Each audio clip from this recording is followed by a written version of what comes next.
Welcome to the Manager Matt podcast show. The show is designed to give you solutions to your day-to-day management and leadership problems. It's hosted by Matthew Haddock, a frontline manager and leader with over 25 years of experience. If you're ready, then let's get on with the show. Hello and welcome to the Manager Matt podcast show, a weekly show designed to help you as a manager and leader become the best you can, whatever you do, inside and outside work, and making sure you deliver results you need. Please, if you haven't already, take the time to subscribe to the show so you never miss an episode, and share it with anyone else who will really benefit from it. Right, without any more delay, let's get on with this week's show. So, communications and relationships. They make companies successful.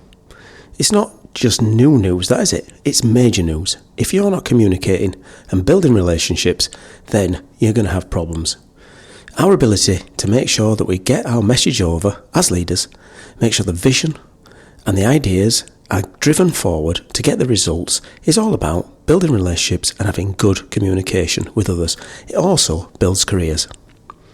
Now, your boss at work has a massive effect on how successful you are and how happy you are.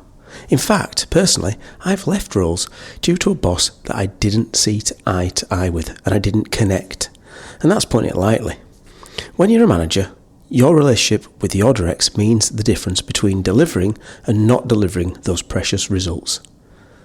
I know that a poor relationship with some of my ex-bosses have driven me to a decision to actually leave a company. Now that's a major change.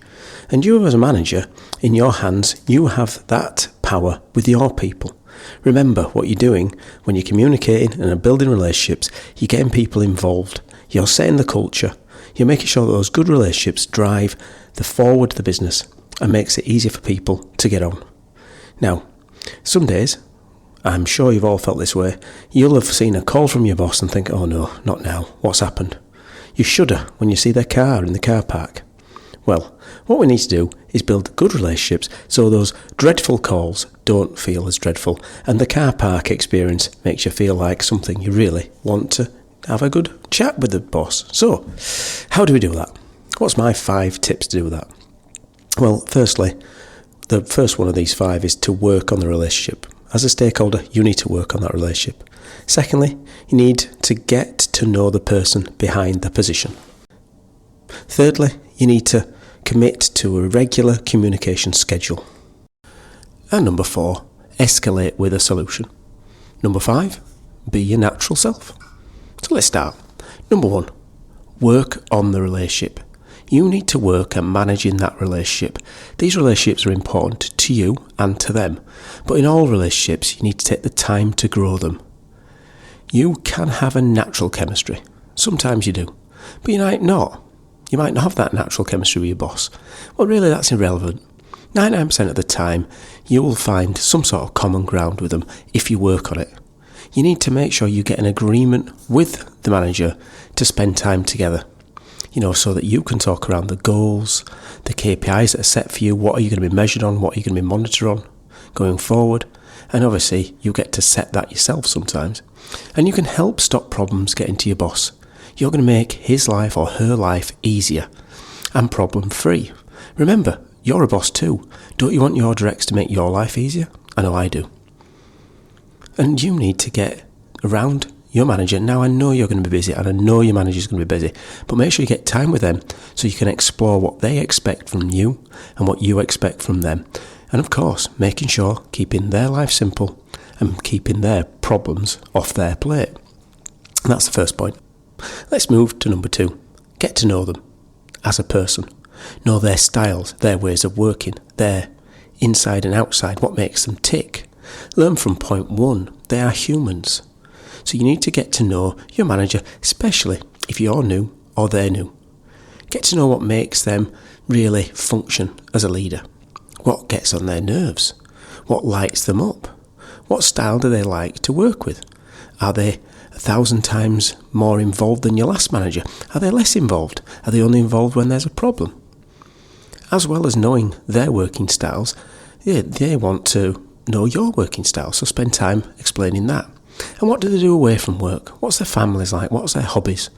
Where do they live? All that helps build a picture of the person, not just the position, but the human. And that helps you have a better relationship. Number 3 is making sure you commit to regular meetings. As we said in number 1, you should make the effort to fix some times, to get one-to-ones in, make sure they're face-to-face meetings. If your manager is on your site, that's a lot easier, or works in the same area. If they're away, then it is a lot harder for you to interact with them. So in fact, it's easier sometimes, if there is a bit of distance, to then book in time where you may visit their area where they're working, or meet halfway and go through and spend some of that time explaining what's been happening in your world. Look at having some structure to that conversation, but make sure it's regular. Make sure you keep that beat in so that you know there. I'm not talking about every 2 minutes. You don't be over the top and too needy. But you make sure that you've got this regular time with your manager and get them to understand you as well, and as in how your agenda is moving. Have you got your work done? Have your team hit their goals? Are the targets and KPIs you've talked about earlier being hit? Don't leave it till your 6-monthly review. And ask them what you need to do. What do they want to see to make sure that relationship works very well? But having that regular comms in is very good. I'll spend time speaking to my boss probably indirectly once or twice a week, but then we'll have more organised sessions where we'll have one-to-ones and catch-ups where we'll go through things, and that's away from the goals that are set and the 6-monthly and yearly appraisals. Number 4 is an interesting one here. This is escalate, but with a solution. Leaders hate surprises and hate you passing monkeys on, same as you hate the same being passed to you.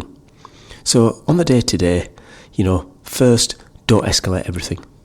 Know what you need to escalate up the chain. What is important? What is the call-outs? Is there something that is a definite must escalate? Or are you very much left to your own devices around that? And of course, you can discuss that in your regular meetings.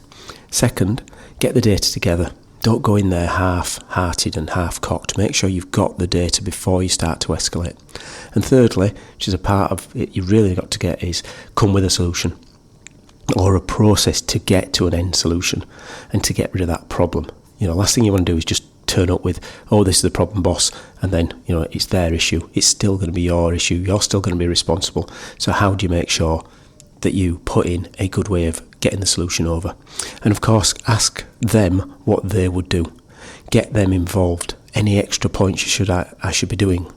Is there anything I've missed? What do you think I should do? What support do you think I should get now?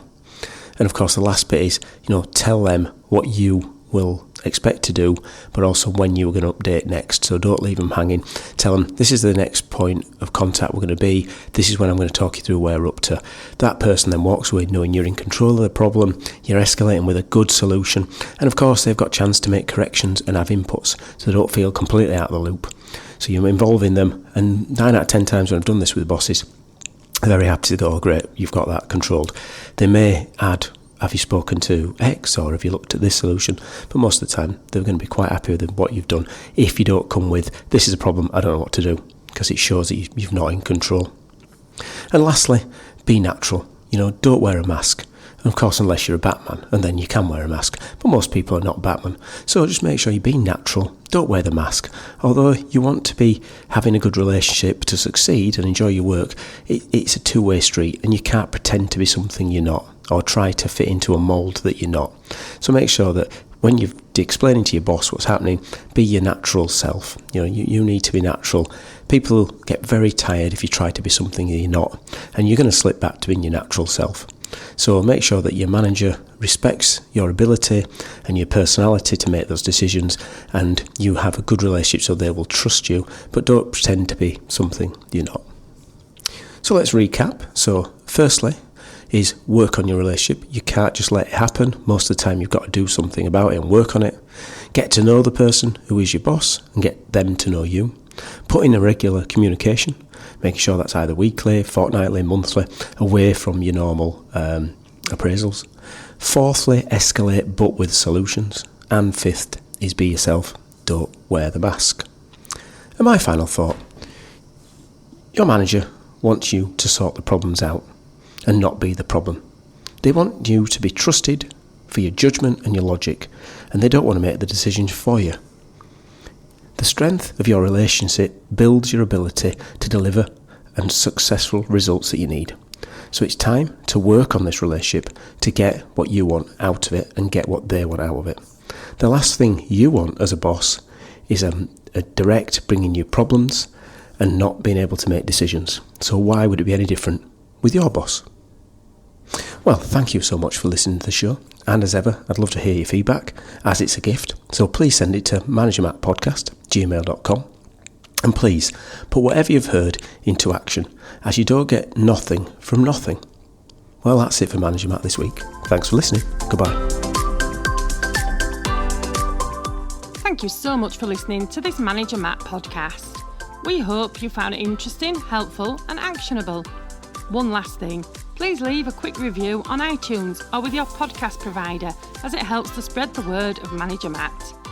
If you haven't already done so, please subscribe to the podcast, and if you did like anything in particular, send an email to managermattpodcast@gmail.com or visit managermatt.co.uk for more content. Feedback is a gift, so let's keep giving. See you next week.